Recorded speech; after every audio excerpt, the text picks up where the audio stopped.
Perkenalkan, kami dari kelompok 6. Di sini kami akan mempresentasikan tentang peran perilaku kegiatan ekonomi. Sebelum dimulai, perkenalkan, nama saya Salma Jazanul Faisah. Nama saya Ibnati Salsabila Lilopiha. Nama aku Devika Cahaya Nindita. Saya Gifari Syaputra. Saya Rafa Maisa. Saya Mulan Sari.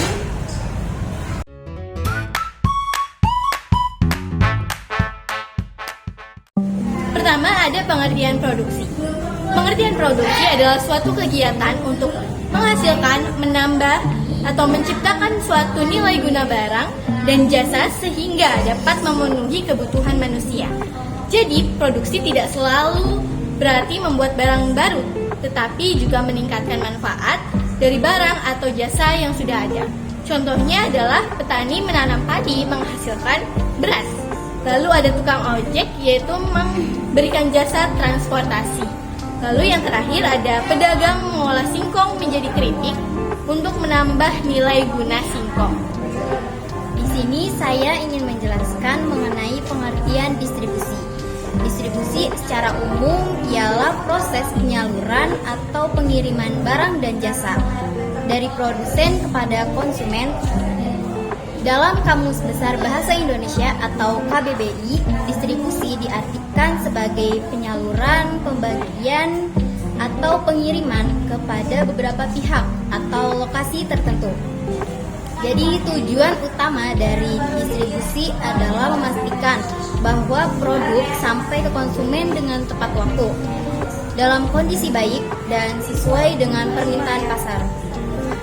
Secara konseptual, distribusi tidak hanya berfungsi sebagai kegiatan pengangkutan barang, tapi juga mencakup strategi logistik, manajemen, rantai pasok, hingga penentuan titik penjualan. Di sini saya ingin melanjutkan presentasi.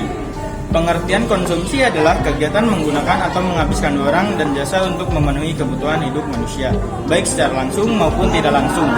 Jadi konsumsi intinya adalah memakai hasil produksi. Contohnya yaitu makan nasi dan lauk. Contoh konsumsi langsung. Membeli buku untuk belajar, yaitu konsumsi tidak langsung atau baru bermanfaat setelah dipakai untuk belajar. Contoh ketiga yaitu naik bus atau ojek. Konsumsi jasa transportasi.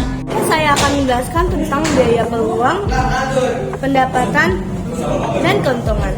Yang pertama adalah biaya peluang. Biaya peluang adalah nilai dari pilihan terbaik yang dikorbankan ketika kita memilih sesuatu alternatif. Contohnya, jika kamu punya uang 50.000, lalu uang 50.000 itu buat dibeli buku, maka biaya peluangnya adalah makanan atau hiburan lain yang tidak kamu beli. Yang kedua, ada pendapatan. Pendapatan adalah hasil yang diperoleh seseorang atau perusahaan dari aktivitas ekonomi. Contohnya, pekerja yang mendapatkan gaji atau upah, dan perusahaan yang mendapatkan hasil penjualan dari barang dan jasa yang dihasilkan. Lalu yang ketiga ada keuntungan atau profit. Keuntungan adalah selisih lebih antara pendapatan dengan biaya atau modal yang dikeluarkan. Keterangannya, untung adalah saat pendapatan lebih besar daripada pengeluaran. Lalu rugi adalah saat pendapatan lebih sedikit dari biaya yang dikeluarkan. Di sini saya akan menjelaskan teori perilaku produsen. Produsen adalah pihak yang menghasilkan barang atau jasa untuk memenuhi kebutuhan manusia. Tujuan utamanya adalah memperoleh keuntungan maksimal, yaitu selisih antara penerimaan revenue dan biaya cost. Masalah pokok produsen.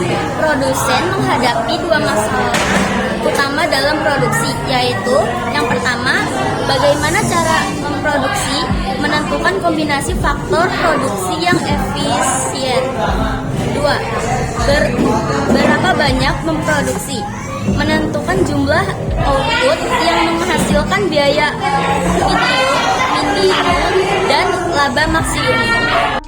Saya akan melanjutkan presentasi. Faktor-faktor produksi. 1. Faktor produksi alam. segala sumber daya alam yang disediakan oleh alam untuk dimanfaatkan oleh manusia dalam proses produksi barang dan jasa seperti tanah, air, udara, sinar matahari, hasil hutan, dan barang tambang. 2. Faktor produksi tenaga kerja. Faktor produksi tenaga kerja adalah kontribusi fisik dan mental manusia melalui produksi barang atau jasa.